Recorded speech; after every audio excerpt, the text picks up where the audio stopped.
একাধিক দাবি নিয়ে গঙ্গারামপুর পুরসভায় ডেপুটেশন প্রদান ও পথসভা করল বিজেপির গঙ্গারামপুর শহর মণ্ডল কমিটির উদ্যোগে ডেপুটেশন প্রদান কর্মসূচিতে উপস্থিত ছিলেন গঙ্গারামপুরের বিজেপি বিধায়ক সত্যেন্দ্রনাথ রায়, বিজেপির জেলার সভাপতি স্বরূপ চৌধুরী, সহ সভাপতি অশোক বর্ধন, শহর মণ্ডল সভাপতি বৃন্দাবন ঘোষ সহ অন্যান্য নেতৃত্ব। বিজেপি নেতা কর্মীরা দলীয় কার্যালয় থেকে মিছিল করে এসে গঙ্গারামপুর পুরসভায় উপস্থিত হন। এরপর পুর প্রধান জয়ন্ত দাসের কাছে ডেপুটেশন প্রদান করা হয়। মূলত সাংসদ বিজেপি বিধায়কের তহবিলের টাকায় উন্নয়নে সহযোগিতা করা, সুষ্ঠুভাবে আবাস যোজনা বন্টন, 4 নম্বর ওয়ার্ডে জমি মাফিয়াদের দৌরাত্মে জমি দখলের বিরুদ্ধে পদক্ষেপ গ্রহণ সহ একাধিক ইস্যুতে ডেপুটেশন প্রদান করা হয়। এ বিষয়ে বিজেপি বিধায়ক সত্যেন্দ্রনাথ রায় জানান,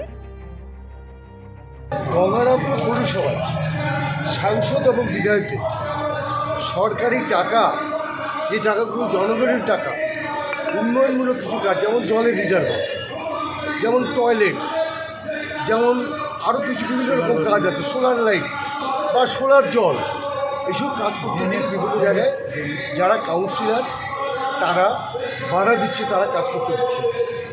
আমরা বললাম এটা কেন হবে? জনগণের টাকা, বিধায়কের টাকা নয়, সাংসদের টাকা নয়, বা পৌরসভারও টাকা নয়, কারণ আমরা তো প্রতিনিধি, শুধু আমরা টাকাটা দিয়েছি, টাকাটা জনগণের সাথে খরচ হবে, আপনারা কেন এটা আটকাচ্ছেন? বলছে না আমাদের কাছে কোনো নোটিশ নেই। আমরা যে নোটিশ তো ডিএম দিয়েছি, নোটিশ তো এসডিও দেবে, নোটিশ তো আমরা দেবো না। টেন্ডার করছি ডিএম সাহেব, জেলার টেন্ডার এসডিও সাহেবকে তার কপি দিয়েছে, এসডিও সাহেব পৌরসভার মালিক, তিনি এটা দেখবেন, তো সেটা তো আমাদের দেখার কথা নয়। সেই কারণে আমরা লক্ষ্য করে দেখলাম যে এই ব্যাপারে বললাম এটাকে বাধা দেওয়া হবে না, মানুষের উন্নয়নের কাজ হোক, এটাই আমরা ভারতীয় জনতা পার্টির পক্ষ থেকে চাই, এটাই আমরা বলেছি।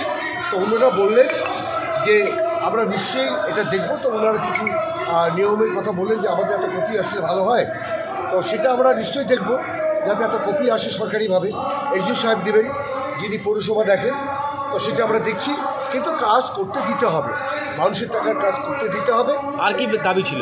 আর হলো 4 নম্বর কালীতলা শিশু পার্কের ওখানে একটা জায়গা, সেটা হলো 353 জেল নম্বর 82 নম্বর দাঁত, 5005 জেল নম্বর 36 জায়গায় জমিভাবে জোর করে বিক্রি করে দিচ্ছে।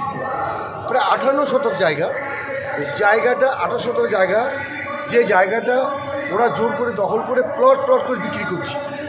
আমরা বললাম জমি মাফিয়ারা কোনোদিন কোনো রাজনৈতিক দল হতে পারে না, এরা হলো চোর, এরা সারা জীবন জমি দখল করবে, সরকারি জমি দখল করবে, এবং এরা সরকারি জমি দখল করে আবার বেশি টাকায় বিক্রি করবে। আপনারা দেখুন যাতে এটা ওই জমি মাফিয়ারা প্লট করে জমি তৈরি করে বিক্রি করতে না পারে, এবং এটা যদি করে তাহলে গঙ্গারামপুর পৌরসভার ক্ষতি। আমরা বলেছি কথা। গঙ্গারামপুর থেকে বিশেষ প্রতিবেদন, নিউজ টুডে।